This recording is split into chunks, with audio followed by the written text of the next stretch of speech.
What's up, fight fans? Welcome to the African Fighters.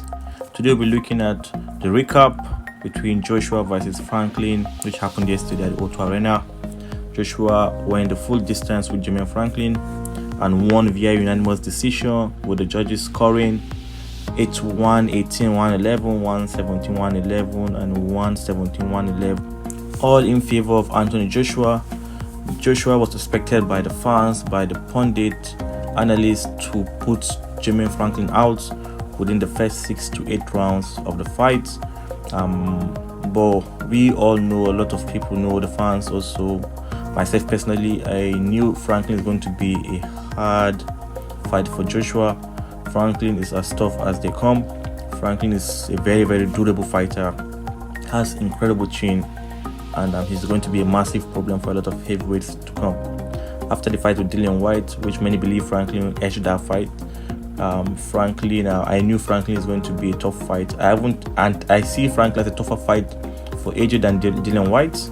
But regardless, the expectation for AJ is so high. The fans, they keep saying the old AJ. This is just something they don't understand, that this life, sometimes you're very high and sometimes you're very low, and then there's that comeback where you bounce back to get to that top level.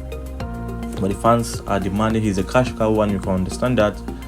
I think about 16 of his fights when his title were by a knockout in the first 3 rounds. So fans are used to seeing AJ putting his opponent out.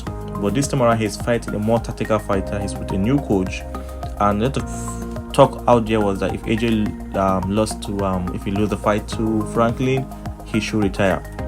Which he said, yeah, if the fans want me to retire, I will retire. So a lot of pressure on AJ, which is now being himself. He's trying to fight for himself. He has no belt, no pressure, no mandatory, no title defense. So he chose Franklin, who is ranked number 34 in the heavyweight division, and ranked number 3 in the United States. So it was a good fight. AJ controlled the fight for majority of the round. I believe he won 10 out of 12 rounds. I gave 2 rounds to Franklin. Around round 8 or 9, I think AJ got Franklin halt. Franklin was on wobbly legs, and the fans expected AJ to go in there and kill the fight and finish Franklin once and for all. But AJ was a little bit patient, being tactical, which is great. We all know Franklin to be a counter puncher, and AJ was being patient, wanted to make sure he's seriously wounded before he goes in. But the fans label AJ to be gun shy, to be suffering from the Ruiz effect till now, not being able to attack, to kill the fight, which you can also see that myself as a fan, I got frustrated several times wanting AJ to go, let his hand go, but he wasn't doing that. But you can see AJ, more patient fighter, controlling with the jab, within the range, and also throwing some few uppercuts that actually hurt Franklin at some point in time. He also threw some nice combination. Franklin is just a tough fighter. People are saying AJ fighting number 34 ranked fighter should be doing better, but I can bet you Franklin is better than most of the fighters ranked in the top 20 of the heavyweight rankings. And you guys will see in the future, Franklin is going to be one of the toughest guys in that division, and a lot of fighters are going to be avoiding Franklin as much as possible. So, like people say the fight was boring, for me I don't think it was boring. It was just a fight that we had so much expectation. It was a good fight overall. There was good actions at time, apart from the holding, the clinch, most times holding each other to the ropes, which Franklin was doing, by the way, most times. AJ also showed that he still has a great chin. Franklin throwing some massive right hands. AJ ate those shots perfectly well and stay composed. The only concern I had for AJ earlier in the fight, you could see him bleeding, and his coach, Derek James, shout out to the guy. He was animated all throughout the fight, telling AJ what to do at all times, and I think they are a good combination. They are a good match at the moment. Derek James said, AJ, don't blow your nose earlier, but that could cause problem, that could compromise AJ, and AJ was able to stay from round 2 with blooded nose all through to the fight, and that was impressive. He seems to be in a better shape. He seems to be a bit composed, confident. He seems to be being patient. And he mentioned something in the post-fight press conference. He said in the Klitschko fight, he was throwing everything just to put Klitschko out, and after round 5 he gassed. and this is what I think he's working on. He's working on his conditioning to be able to go 12 rounds, to be like the likes of Usyk.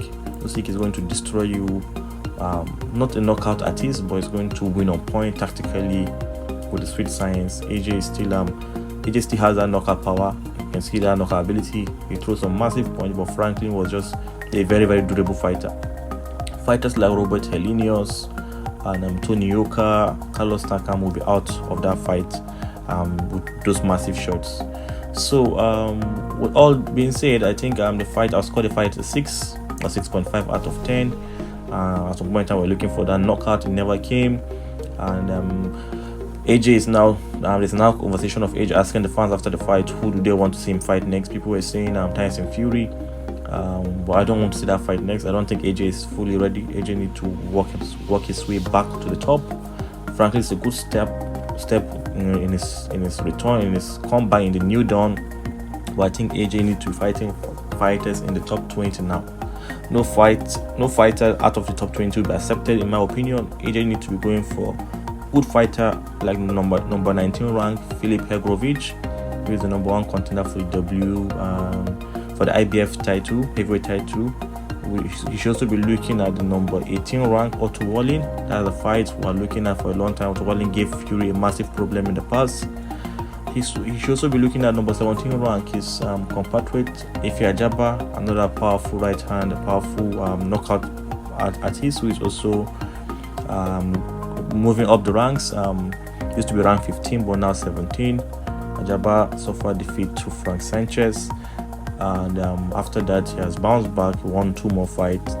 AJ can also be looking at fighting the number 13 rank Frank Sanchez, the Cuban, another durable fighter. These are the fighters we should be seeing AJ next. And also AJ can also likely fight number 16 rank Murat Gassiev, the Armenian fighter who has a record of 30-1 with over 20 knockouts. So that can be a nice fight for AJ. Or AJ can fight Luis Ortiz King Kong. This is a guy that has been there with Wilder a couple of times. King Kong is also known to be very, very durable and also very, very good. So that could be a nice fight. Number 6 ranked Luis Ortiz, or AJ fighting Dillian Whyte, his British rival, from amateurs to professional. It would be good to see the rematch. Dillian Whyte is frustrated, he won that fight. So these are the fights AJ should fight next. AJ should avoid the likes of Joy Joyce at the moment, avoid the likes of Tyson Fury or Deontay Wilder. I'm not saying he cannot hang in there with them. I just feel he is not in the shape, he's not in the best of form to go in against such fight. But there's something he mentioned: if the opportunity comes, why not you take it? That's what happened to Andrew Ruiz. Andrew Ruiz got opportunity after just fighting a month or weeks after, and he took the AJ fight and he became world champion. I don't think Joshua should turn a Tyson Fury fight. If he comes and it's for the title, he should take it, give it his own shot and see if he can become champion. But if the ideal part is taking the top 20 fighters and then see what you can do, and then build that confidence back, get into top shape, and then looking at fighting for a title early next year or end of this year.